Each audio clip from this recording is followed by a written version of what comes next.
Hello guys, இன்னைக்கு John Cena நடித்த ஒரு டிஃப்ரெண்ட் டைப் ஆஃப் மூவி பற்றி பார்க்கலாம்.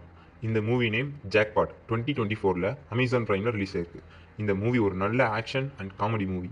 இந்த மூவியோட ஸ்டோரி என்னன்னா, ஒரு சின்ன ஏஜ் ஆக்டர் ஒரு பொண்ணு ஆக்டிங்கை விட்டுட்டு அவங்க அம்மாவுக்கு உடம்புக்கு முடியலன்னு டவுனுக்கு போயிடுறாங்க.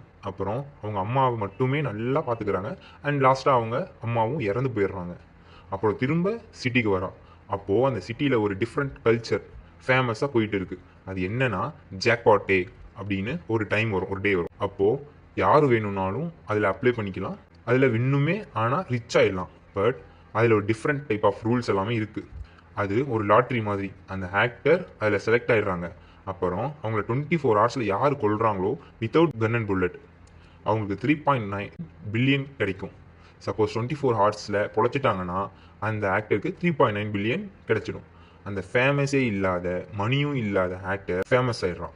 எவ்வளோ ஃபேமஸ்னா, அவளோட ரூம்மேட் அது மட்டும் இல்லாமல் அந்த ஊரே அவளை கொல்ல ட்ரை பண்ணுற அளவுக்கு ரொம்ப ரொம்ப ஃபேமஸ் ஆயிடுறான். அப்போ தான் வராரு நம்ம ஜான்சினா. அவர் ரொம்ப நல்லவர். மற்றவங்க மாதிரி இல்லாமல் இவளை காப்பாற்ற ரொம்ப ட்ரை பண்ணுறாரு. வர்ற அமௌண்ட்டில் 10% அவருக்கு கேட்குறாரு. அவர் வந்து அதுவும் எதுக்குன்னா மற்றவங்கள காப்பாற்றுறதுக்காக.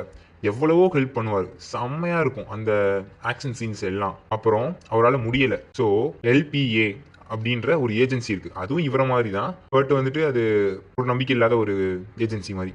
பட் ஆனால் அதில் கூப்பிடுறாரு. அதில் மேனேஜராக இருக்கிறதுமே இவரோட ஃப்ரெண்டு தான். கூப்பிட்டதுமே அவங்களும் வந்து ரொம்ப நல்லா ஹெல்ப் பண்ணுறாங்க. நான் 30% எங்களுக்கு கொடுங்க அப்படின்னு கேட்குறாங்க. அவங்களும் வந்துட்டு ரொம்ப ரொம்ப நல்லா ஹெல்ப் பண்ணுறாங்க. ஆனால் வந்துட்டு கடைசியில் தான் தெரியுது, அவங்க வந்துட்டு அவரே தனியாக கூட்டிகிட்டு போயிட்டு எல்லார்ட்டையும் காப்பாற்றி கொண்டு இவரே வந்துட்டு அந்த பணத்தெல்லாம் எடுக்கலாம் அப்படின்னு ஒரு ஐடியா பண்ணுறாருன்றது. அதுக்கிடையிலே நிறையா சீன்ஸ் செம காமெடியாக போகும். தமிழ் டப்பிங்குமே வந்து நல்லா ஃபன்னியாக போகும். நல்லாயிருக்கும், பாருங்கள் கைஸ். அப்புறம் இதுதான் மூவி மெட்டஃபர் சேனல். இதில் நிறையா மூவி பற்றின ஸ்டோரி அப்டேட்ஸ் எல்லாமே தொடர்ந்து வரும். Stay tune guys.